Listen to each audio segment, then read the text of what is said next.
नमस्कार दोस्तों, फिर से मन सुंदर एपिसोड में एक नया ट्विस्ट आ गया है दोस्तों। चलिए सुनाते हैं दोस्तों।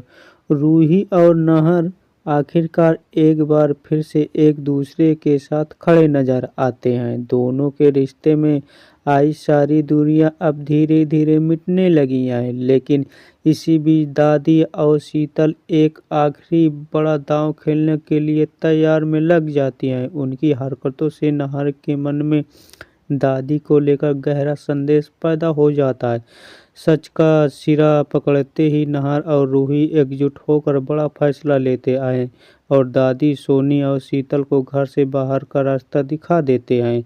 अब यह साफ हो जाता है कि रूही और नाहर पूरी तरह एक दूसरे के साथ। इसी दौरान नाहर रूही से रोमिल की सच्चाई साझा करने का मन बना लेता है। भावनाओं में डूबा नाहर कहता है, रूही आज इतने वक्त बाद हम फिर से एक साथ हैं। अब मैं तुमसे कोई भी सच छुपा कर रखना नहीं चाहता। रूही बेहद शर्मिंदा लहजे में जवाब देती, नाहर जी, अब बीते हुए कल को खुरदराने से क्या फ़ायदा। आप अपनी ज़िंदगी में आगे बढ़ चुके हैं और मैं नहीं चाहती कि मेरी परछाई आपके आज को नुकसान पहुंचे। नाहर यह सुनकर हैरान रह जाता है। वह कहता है, रूही, मैं कहीं आगे नहीं बढ़ा है। मैं आज भी वहीं ठहरा हूँ जहाँ तुम मुझे छोड़कर गई थी। रूही की आंखें भर जाती हैं और दर्द भरी आवाज़ में कहती, मैं आपको छोड़कर नहीं गई थी नाहर जी। हालात ऐसे बना दिए गए कि मेरे पास जाने के अलावा कोई रास्ता नहीं बचा। जिस दिन आपके नाम से डिवोर्स के कागजात आए, उसी दिन से मुझे लगा कि शायद मैं आपकी ज़िंदगी में बोझ बन गई हूँ। यह सुनते ही नाहर के पैरों तले ज़मीन खिसक जाती है। वह चौंक कर कहता है, डिवोर्स के कागज? रूही, मैंने ऐसा कुछ नहीं भेजा। रूही शांत लेकिन टूटे हुए स्वर में कहती है, लेकिन वह कागजात मेरे पास आए थे नाहर जी।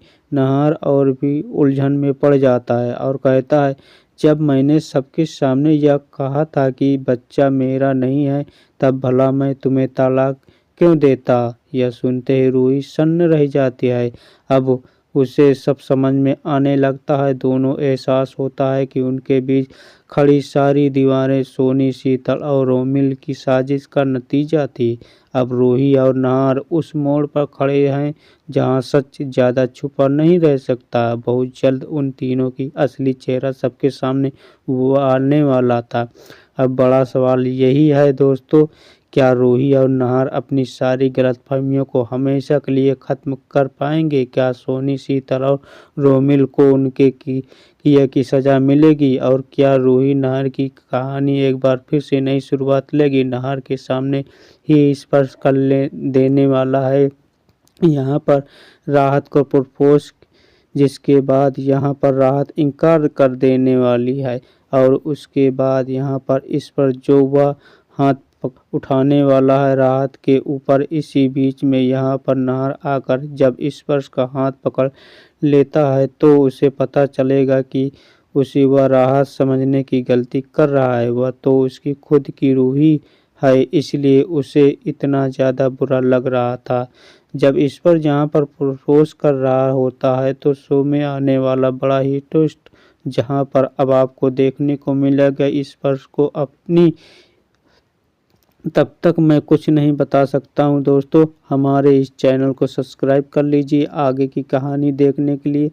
पति पत्नी जब से राहत स्पर्श की ज़िंदगी में आई तो स्पर्श की ज़िंदगी तो वह रोशनी से रोशन हो गई। जिसके बाद स्पर्श यहाँ पर सोचता है कि राहत मीस की उसकी बेस्ट फ्रेंड उसके लिए बहुत ही ज़्यादा लकी है, तो इसलिए उसने अपने लकी चार्म को प्रपोज करना चाहती है। तो सो दोस्तों मिलकर के अपने बिजनेस को भी आगे बढ़ा पाएंगे और अपनी लाइफ में खुश रह पाएंगे। लेकिन जैसे ही प्रपोज करने आएगा इस पर तो ऐसे ही जब यहाँ पर नज़र खिड़की में इन दोनों को एक साथ देखेगा तो नाहर को आएगा गुस्सा और नाहर यहाँ पर सोचेगा कि आखिर ऐसा क्यों हो रहा है। राहत और स्पर्श को देख के मुझे क्यों बुरा लग रहा है, जबकि इन दोनों में तो कोई भी लेन देन नहीं है। तो दोस्तों आगे की कहानी सुनना है तो हमारे इस चैनल को सब्सक्राइब कर लीजिए, वीडियो को लाइक कर दीजिए दोस्तों।